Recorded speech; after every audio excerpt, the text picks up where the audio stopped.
السلام عليكم، كي دايرين؟ لاباس عليكم؟ يا ربي تكونوا بخير وعلى خير وما يخصكم تخير يا ربي.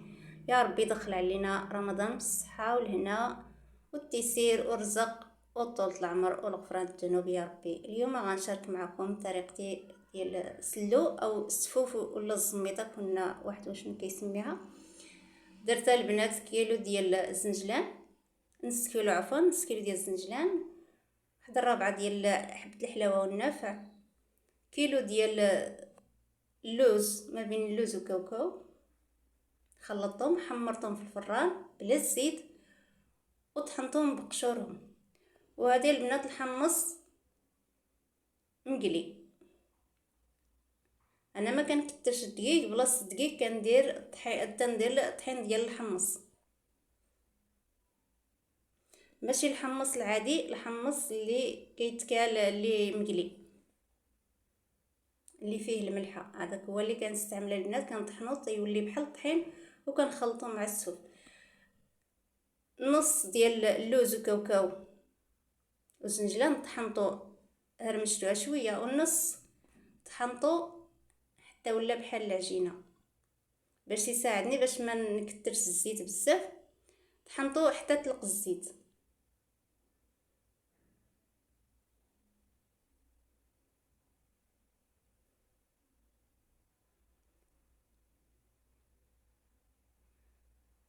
زي واحد 2 معالق ديال الطحين ديال اللان،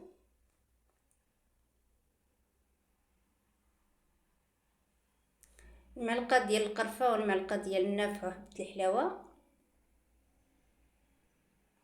واخا انا طحنت الرابعه وزيت منه، الزيت من داك الرابعه ديال النافع وحبه الحلاوه زيت منه مال المعلقه. النافع وحبه الحلاوه ما كيكثروش بزاف في السلو، ما كيجيوش بزاف في السلو، كيعطيوه المرور. درت جبانيه مع مرش ديال الطحين ديال القمح اللي حمرته، وهذا هو الطحين ديال الحمص.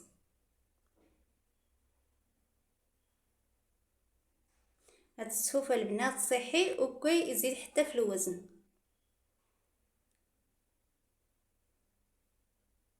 هذا كياكلو حتى الناس اللي بغاو يتزادوا في الوزن، كياكلو بحال هاد السفوف هذا. شويه د الملحه على حساب صحيح الذوق صافي، ماشي ضروري ديري الملحه.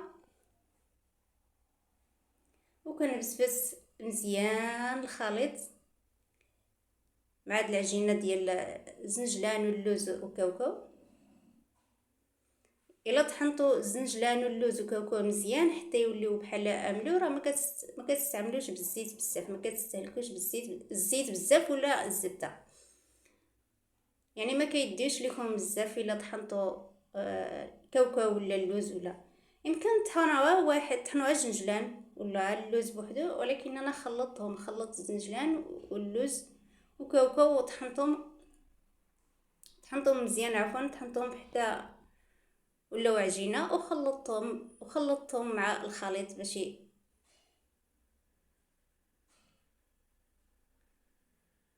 حتى البنات الا كثرتوا الزبده وهذا والكاوكاو مزيت، اللوز مزيت، الزنجلان مزيت، راه سلو ما بقاش صحي.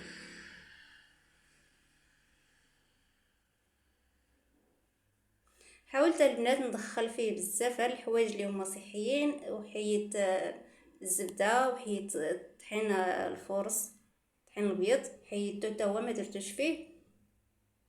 حتى كاوكاو من اللي حمرته في الفران ما درتش ليه الزيت. كاوكاو اللوز من اللي حمرتهم في الفران حمرتهم بلا الزيت باش يبقى ليا سفوف، يبقى ليا سلو صحي، ما ندخلش فيه الحوايج اللي ماشي صحيين.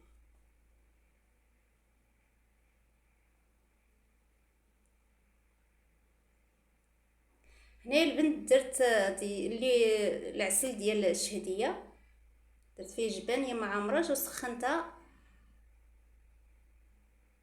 انا البنات كنسخن العسل شويه باش يجيني سلو، الا بغيت نخدمو يجيني ساهل.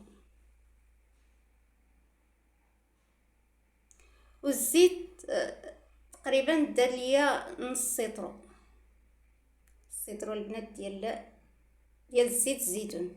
واخا بان لكم هاد شويه ديال الزيت، ولكن زدت مازال الزيت ما صورتهاش على حسب. فيه الحمص كيشرب شويه الزيت.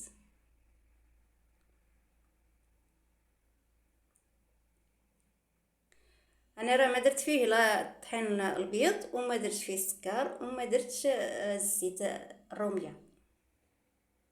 يعني خليت الصفوف ديالي صحي وزوين. الا كتاكليه تعرفي اشنو كتاكلي. كنتمنى تجربوها البنات بهذه الطريقه، راه جا زوين. ولا حتى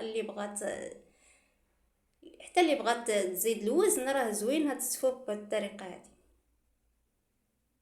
تخلط مع حتى طحين ديال الصوجه، حتى هو زوين، حتى هو زوين تخلطي فيه. انا ما درتش فيه الصوجه، كنت كنديرو ولكن هاد المره ما درتهاش. كنت كندير فيها الصوجه، طحين ديال الصوجه حتى هو زوين. ديري فيها واحد شويه بحال شويه ديال اللان وشويه ديال الصوجه، حتى هما زوينين. وهذا هو السلو ديالي، زوقته باللوز اللي حمرته بشويه الزيت. كنتمنى تعجبكم الوصفه، والصحه والراحه، وشكرا ومبروك عواشيركم، والله يخليكم ليا يا ربي.